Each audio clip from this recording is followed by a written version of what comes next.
top 30 single-player games to look forward to. For all the talk of single-player games dying, there has been a dearth in single-player focused games lately. This year at E3, we got to see plenty of those games in action for ourselves, including a few new ones. Now that some of these games have been revealed, and we have more info on some others, we figured now is the perfect time to present our list of the top 30 upcoming single-player games to keep an eye on. God of War. After 3 numbered games and countless spin-offs, the franchise is getting a soft reboot. A new camera angle, a focus on Norse mythology, and of course Kratos has a son accompanying in his adventures now. Sony Santa Monica is really radicalizing the series by putting a bigger increase on narrative this time around, taking a leaf from Naughty Dog's The Last of Us playbook. Dedicated fans of the series might not be happy about these changes, but if it tells a great story, who cares if it's not exactly the same? Death Stranding. Hideo Kojima showed off his new game at Sony's press conference. It's impossible to say what this naked Norman Reedus simulator will be just yet though. If Kojima's past work is anything to go by, this one is going to be a narrative-focused single-player game every step of the way. We know there will be some action elements, so that's something. With how creepy and weird the trailer was, as well as the return of Norman Reedus as the protagonist, it's safe to assume this will be more or less Kojima's version of Silent Hills. The Last Guardian. For years, everyone thought The Last Guardian was secretly cancelled, but this beautiful looking action platformer with a giant bird dog will finally be in our hands soon. Much like the other games on this list, The Last Guardian looks to be a narrative-heavy game, though we know surprisingly little about it. That's for the best though. A lot of the fun of this one will be discovering the story and gameplay for ourselves. Final Fantasy XV. Square Enix is pulling out all the stops for this one, previously stating the game needs to sell 10 million copies for Square to turn a profit. You know with a budget like that, this game has to be good, or it could be the biggest failure of all time. Still, this year and next look to be strong outings for the old-school single-player JRPG, and Final Fantasy XV is leading that charge with fantastic visuals and revamped combat. Horizon Zero Dawn. One of the most interesting upcoming games is Horizon Zero Dawn. Developed by Killzone creators Guerrilla Games, Horizon is giving the post-apocalypse a different spin. Instead of zombies and a destroyed world, there will instead be robot dinosaurs and a lush, living, breathing world. The gameplay looks like a blend of action, platforming, stealth and RPG elements, with even a few dialogue choices if the latest demo is anything to go by. It remains to be seen how good the story will be, but so far Horizon is shaping up to be a great game. Detroit: Become Human. Detroit: Become Human looks like it could be a watershed moment for Cage and his studio Quantic Dream. At Sony's E3 press conference, there was no talk of grand ambitions or emotions, just pure gameplay. And it was great gameplay indeed, showcasing a series of choices and their consequences, as well as some intriguing tweaks to Cage's usual gameplay style in the form of detective investigations. This is also a return to Cage having multiple protagonists, telling the story from multiple perspectives. Resident Evil VII. Resident Evil VII looks to totally change the franchise without being a full reboot. Capcom released a demo on PS4 that feels very much like PT. Yes, but it's the scariest thing bearing the Resident Evil name in years. They seem to be taking a different direction with the franchise this time too, cutting the ridiculous story and action and replacing it with slow, creepy spooks that work best in a horror game. Days Gone. I'll be honest, it can be hard to get excited when you hear that yet another open-world zombie survival game is in the works, but Days Gone has a few key distinctions from the rest. It's being published by Sony for one thing, meaning it's got money and talent behind it. That we can see by the sheer hordes of zombies that swarm the player in the game's E3 demo. That's the kind of zombie apocalypse we've never seen before in game form. INSOMNIAC'S Spiderman. Spiderman hasn't always had the smoothest ride when it came to video game adaptations, but if anyone can handle the web slinger, it's Insomniac Games. Known for Ratchet & Clank and Sunset Overdrive, Insomniac has proven they can handle these big open world, fast-paced, fluid movement systems you'd need in a game about Marvel's poster child. Best of all, Marvel has stated this isn't a cash grab, it's not a movie tie-in game, and they're not rushing it out to meet the release of Spider-Man Homecoming. So, if anyone can nail the feel of fast web-slinging movement, it should be Insomniac. Gears of War 4. Like many games on this list, Gears of War 4 is more of a soft reboot than a true sequel, though it is that as well. Series protagonist Marcus Phoenix is now a father, a new player's son years after the events of the third game.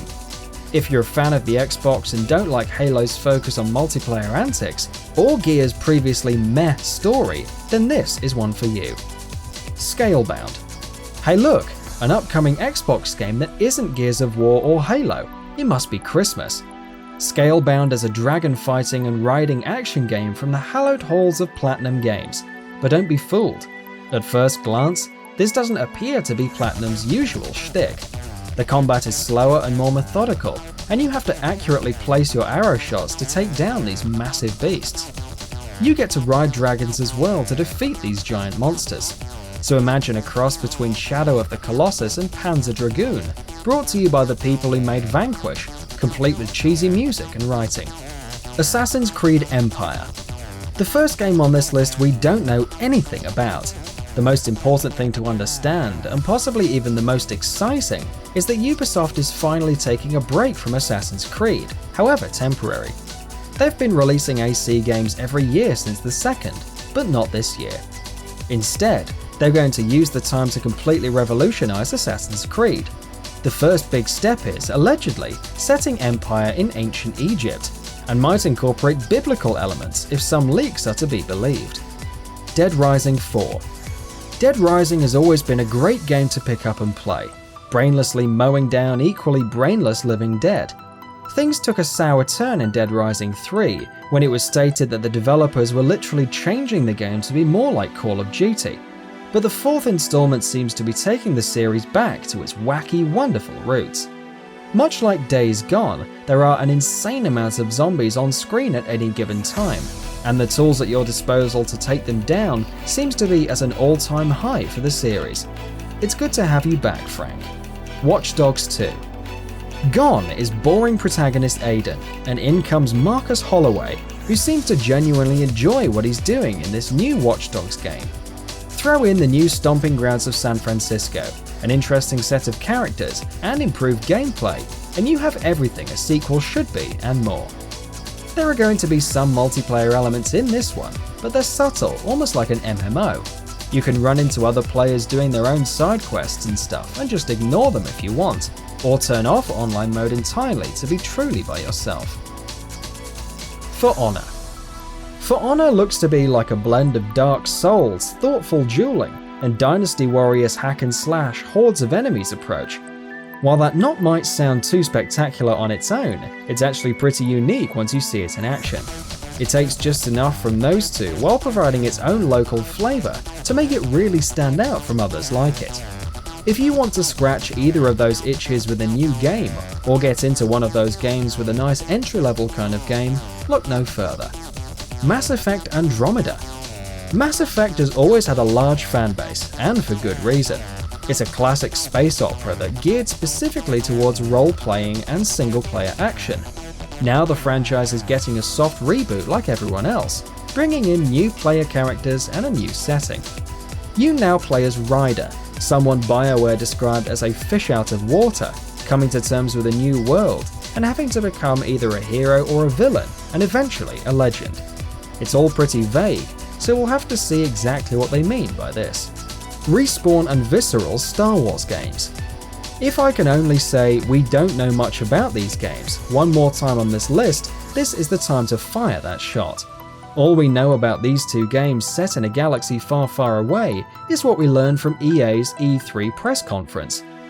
Visceral's Star Wars game got a few seconds of beautiful looking footage, bringing to mind the cancelled 1313 from a few years back. It's also the game being written by former Uncharted writer Amy Hennig. Respawn's Star Wars game on the other hand is a total mystery at this point though. Prey. Prey has a strong cult following, and demand for a new game has been going rapidly over the last few years, thanks to Bethesda constantly teasing. But finally we got our first glimpse at Prey 2. The first big surprise is that it's not Prey 2, in fact it's a reboot. I wasn't kidding when I said everyone is doing this now. Set in some kind of space station, you play as a dude whose eye is turning red. It's not much to go on, but it's been revealed that this is the game legendary writer and designer Chris Avellone left Obsidian Entertainment to create.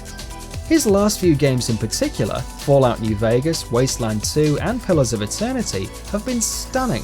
So whatever he's got up his sleeve in this space horror epic will likely be just that. Epic. Dishonored 2. We've known for a while that Arcane Studios was working on a sequel to Dishonored, but at E3 2016 we finally got to see it in action. You can play as Corvo from the previous game, or Emily, and they both have their own unique set of powers. They're both being voiced, as the story will be taking a bigger role in the sequel. It takes place 15 years after the events of Dishonored, and will partially take place in a new location, Karnaca, a bright and vibrant coastal city. There's even a uniquely presented time travel mechanic, which you can use to solve puzzles and sneak around enemies. Mafia 3. While not a reboot, Mafia 3 is seeing a massive overhaul as well. Gone are the days of the 1930s New York Italian gangster. Instead, you play an African-American Vietnam veteran, Lincoln Clay, returning to a city heavily inspired by New Orleans. When he returns home, he joins a gang, but the gang is almost completely wiped out by the Italian Mafia in the city. Clay survives and decides to start his own gang to take revenge. Deus Ex: Mankind Divided. Human Revolution was a great game, but it wasn't perfect either. Developer Eidos Montreal has taken aboard criticism of Human Revolution. They're revamping the gameplay to make stealth and non-lethal playthroughs more viable, and this time around the dialogue choices won't be so hollow. It's always great to see a developer take on criticism and build their next game around that, and with a few changes, Mankind Divided can be a truly memorable single-player experience. Agents of Mayhem. Agents of Mayhem is Saints Row. It's being designed by the same developers, Volition, and has a very similar feel.